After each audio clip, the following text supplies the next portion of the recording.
The Great Nicobar Project is an ambitious infrastructure and development initiative proposed by the Indian government focusing on the southern part of the Andaman and Nicobar Islands. The project aims to transform Great Nicobar Island into a significant economic hub, with key components including a transshipment port.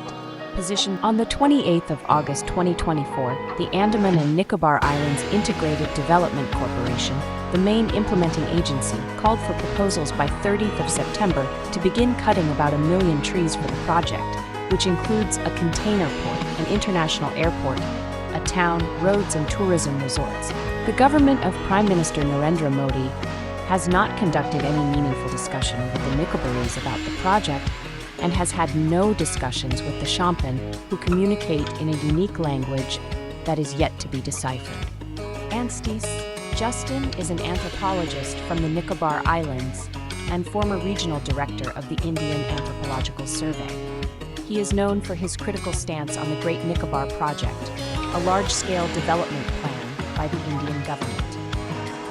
Justin has expressed his opposition to the lack of consultation between the Indian government and local tribes, including the Shanpeng people, who live in the forests and depend on natural resources for their livelihood. Justin argues that development projects are being imposed on indigenous peoples without their consent, endangering their culture, environment, and way of life. Anstis Justin is an anthropologist from the Nicobar Islands and former regional director of the Indian Anthropological Survey.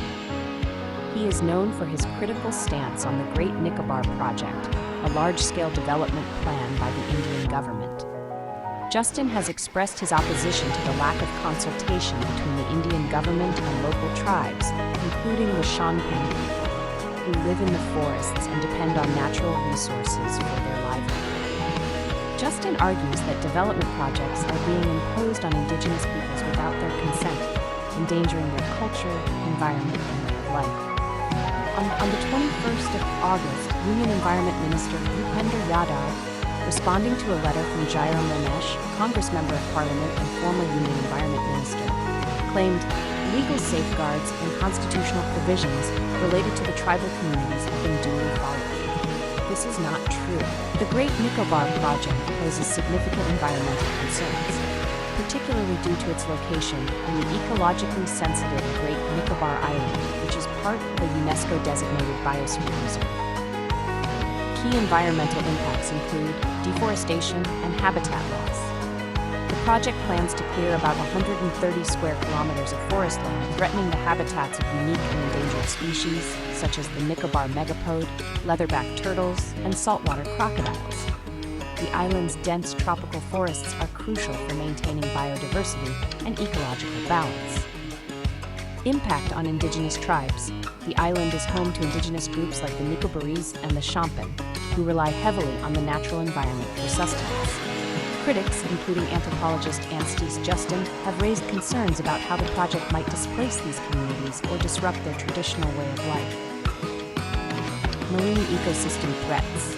The construction of a transshipment port and other infrastructure could disrupt Galathea Bay, which serves as a critical nesting site for the endangered leatherback turtles. Marine pollution, dredging, and increased shipping traffic could further endanger marine species. Climate vulnerability. Large-scale construction on the island could amplify its vulnerability to climate change impacts, such as rising sea levels and extreme weather events. Great Nicobar Island acts as a natural buffer against storms, and altering its landscapes might reduce this protective function. While the government has promised mitigation measures, environmentalists argue that the scale of damage could be irreversible, calling for more sustainable alternatives or even halting the project entirely. We should not be allowed to destroy various environments just for the sake of human profit.